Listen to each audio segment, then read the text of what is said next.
We're going to go over how the really good offensive line play it, and they don't throw any hands at all. So in the pros and really talented offensive linemen, they switch up their sets, but a lot of them like to let you bring the fight to them, because a lot of times us defensive linemen, we're not the smartest people in the room sometimes, because all we're thinking about is just trying to get there as fast as we can. But if us defensive linemen can start thinking smarter like we do in the defensive line academy, it's going to help us apply pass rush moves and how we think and react way faster when it comes to game day. We beat high hand punchers with a swipe.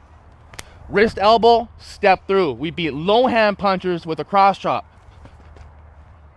Wrist elbow, step through with the inside hand. Now the biggest thing, what do we do against guys who kick and then they don't throw any hands, right? I can't swipe, I can't cross chop, right? Or they're just going to absorb me, right?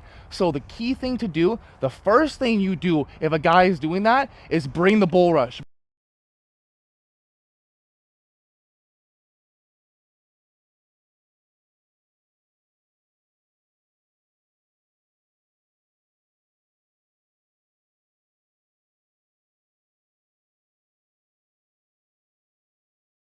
Bring the power to him. If he's being scared little boy, we're bringing the power to him. What I like to call this, if they are being passive, we be aggressive. So Jeremy, if I'm in my rush right now and we're walking through it and I see no hands at all by my third step, I am attacking you underneath the chin and I am trying to drive you back. I am teaching you a lesson today that if you want to be passive, I'm gonna be aggressive. So after you get him with a bull rush a couple times, right, you get him going backwards, he's gonna start potentially throwing his hands. But if he doesn't, right, and you start wanting to throw in some finesse moves now because he's anchoring so much on you that the bull rush ain't working no more, I like to throw the stab hand.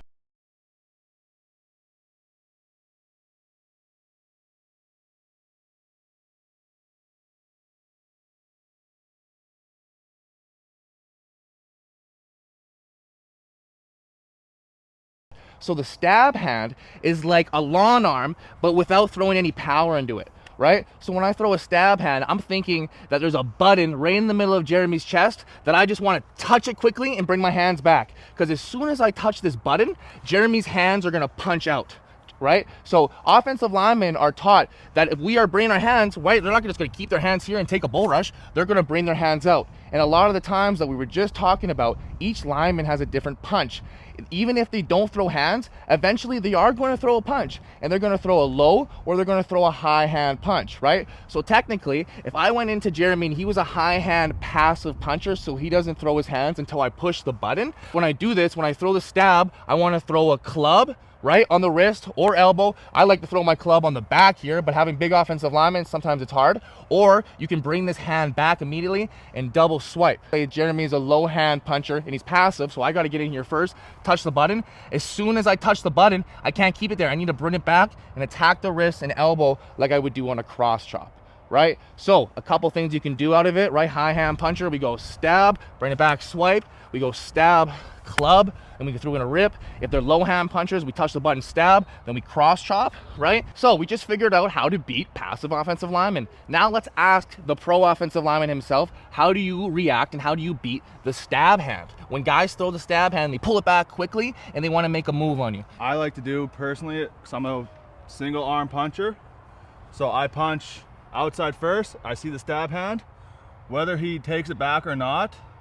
So if he takes it back, boom, I come back with an inside punch and close the inside move. This is why it's so important to bring the inside foot. So if I stab and don't bring the inside foot on my move, I am getting demolished every single time. So when I stab and I make this move, I need to bring the inside foot, so it gives me a better pathway and a better chance to at least turn the corner on the quarterback and get the sack.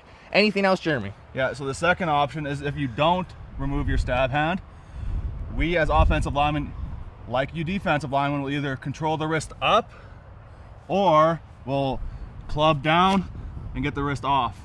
So that's why it's key. We only touch the button and get it back here fast. A lot of the times too, when we stab hand, a lot of dudes like just drop it, right? Then we're gonna get our chest immediately punched. As soon as I stab, if we leave it there, Jeremy said he's gonna grab the wrist or he's gonna pull me down. And man, does that suck looking at yourself on film if that happens. So when we do this, we gotta make sure when we stab, we gotta bring it back fast, and when we make our move, we bring the inside foot at the same time so we clear that lower hand of the offensive lineman.